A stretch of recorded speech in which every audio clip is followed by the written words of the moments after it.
আসসালামু আলাইকুম সুপ্রিয় দর্শক, এই মুহূর্তে আমি আছি হচ্ছে হেরাম।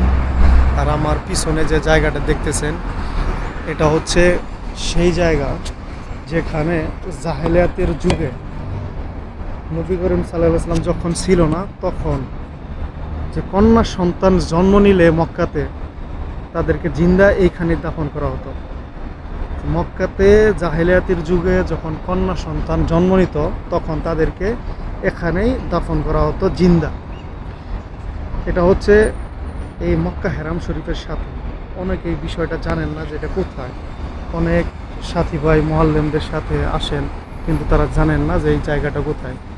এই যে দেখেন, এটা হচ্ছে 1 নম্বর শুটার, এটা হচ্ছে জাবালে কাবার রোড, আরও হচ্ছে বাবুল উমরা গেট, আর ওইটা হচ্ছে রয়্যাল রয়্যাল ক্লক বা ক্লক টাওয়ার।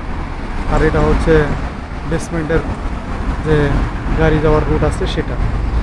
এখন আমি আপনাদেরকে বলি, সেটা 3টা কারণে জাহেলিয়াতের যুগে তারা জিন্দা কবর দিত শিশুদেরকে।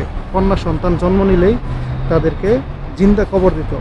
নাম্বার 1 হচ্ছে, যখন কোনো পরিবারে কন্যা সন্তান জন্ম নিত এই মক্কার জমিনে, তখন কাফেররা হাসাহাসি করতো, ঠাট্টা করতো এবং লজ্জায় পড়ে যেত, যার জন্য তারা কন্যা সন্তান জন্ম নিলে এখানে জিন্দা দাফন করত। 2 নম্বর যে বিষয়, সেটা হচ্ছে কন্যা সন্তান জন্ম নিলে তাদেরকে খাবার দিতে হবে, সেই ভয়ে তারা এখানে কন্যা সন্তানদেরকে দাফন করত। 3 নম্বর যে বিষয়, সেটা হচ্ছে যখন মক্কা বা বিভিন্ন জায়গায় যুদ্ধ লাগতো, তখন নারীদেরকে বন্দি করে রাখা হতো। এই 3টা কারণেই জাহেলিয়াতের যুগে তখন এইখানে কন্যা সন্তানদেরকে দাফন করা হতো। যখন নবী করিম সাল্লাল্লাহু আলাইহি ওয়াসাল্লাম এখানে চলে আসেন, তারপরে এই যে জাহেলিয়াতের যুগ এবং নারীদেরকে সম্মান দেওয়ার কারণে এই জায়গাটা বন্ধ করে দেওয়া হয়। এরকম কাজ তারপর আর হয় না। পাশাপাশি আপনি যদি দেখেন, এইখানে অনেক কাজ করার জন্য সৌদি গভর্নমেন্ট সিস্টেম তরতিব করছিল, কিন্তু পারে নাই। কারণ এটার পাশে যখন কাজটা শুরু করে, সেইখানে বাচ্চাদের কান্নার আওয়াজ আসে, যার কারণে কাজ কাম সব বন্ধ করে রাখছে। যারা এখনও জানেন না এই বিষয়টা কোথায় হেরামে আসেন, তাদের জন্য এই ভিডিও।